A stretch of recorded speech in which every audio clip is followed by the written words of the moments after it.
Assalamualaikum, perkenalkan nama saya Ahmad Handi Presa. Di sini saya akan menjelaskan tentang penyakit menular seksual. Penyakit menular seksual atau PMS adalah penyakit infeksi yang ditularkan melalui hubungan seksual. Penyakit yang juga sering disebut dengan istilah penyakit kelamin ini menular lewat darah, sperma, cairan kewanitaan atau cairan tubuh lainnya. Penularan penyakit ini juga bisa terjadi melalui hubungan ibu pada janin dalam kandungan atau setelah bayi dilahirkan.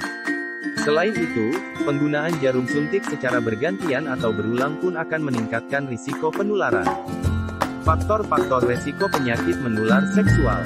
Yang pertama, berhubungan seks secara tidak aman. Yang kedua, melakukan hubungan seks dengan banyak pasangan. Yang ketiga, memiliki riwayat penyakit seksual. Yang keempat, siapapun yang dipaksa melakukan aktivitas seksual.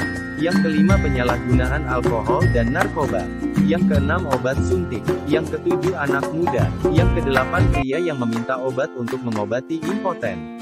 Ciri-ciri penyakit menular seksual. Yang pertama, muncul benjolan, luka, atau lepuhan di sekitar alat kelamin, anus, atau mulut. Yang kedua, alat kelamin terasa gatal dan terbakar. Yang ketiga, nyeri ketika buang air kecil atau berhubungan seksual. Yang keempat, keluar cairan dari alat kelamin laki-laki, kencing nanah, atau perempuan keputihan. Yang kelima, nyeri perut bagian bawah. Yang keenam, demam dan menggigil. Yang ketujuh, muncul pembengkakan kelenjar getah bening atau benjolan di selangkangan. Yang kedelapan, muncul ruam kulit di badan, tangan, atau kaki. Dan yang terakhir, kulit alat kelamin kering, ruam, dan kemerahan. Pengobatan penyakit menular seksual yang pertama adalah antibiotik. Antibiotik digunakan untuk mengobati berbagai penyakit menular seksual yang disebabkan oleh infeksi bakteri, seperti gonore, chlamydia, dan sifilis. Antibiotik harus tetap dikonsumsi, walaupun gejala yang dirasakan telah membaik. Hal ini dilakukan untuk mencegah infeksi kembali terjadi. Yang kedua adalah antivirus. Pengobatan dengan obat antivirus hanya bertujuan untuk meredakan gejala dan mengurangi resiko penyebaran. Jenis obat antivirus yang digunakan untuk menangani herpes genital adalah acyclovir, famciclovir, dan valacyclovir. Sementara untuk hepatitis, obat yang diberikan meliputi entecavir, interferon, dan lamivudine.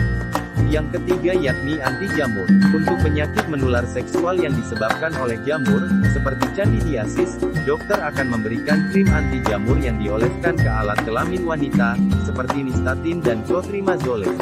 Obat anti-jamur dalam bentuk tablet juga dapat diresepkan oleh dokter, seperti fluconazole dan miconazole. Pencegahan penyakit menular seksual. Langkah utama pencegahan penyakit menular seksual adalah menerapkan perilaku seks yang aman, yaitu menggunakan pengaman dan tidak bergonta-ganti pasangan seksual. Selain itu, ada beberapa tindakan pencegahan lain yang dapat dilakukan, yaitu: yang pertama, kenali pasangan seksual masing-masing.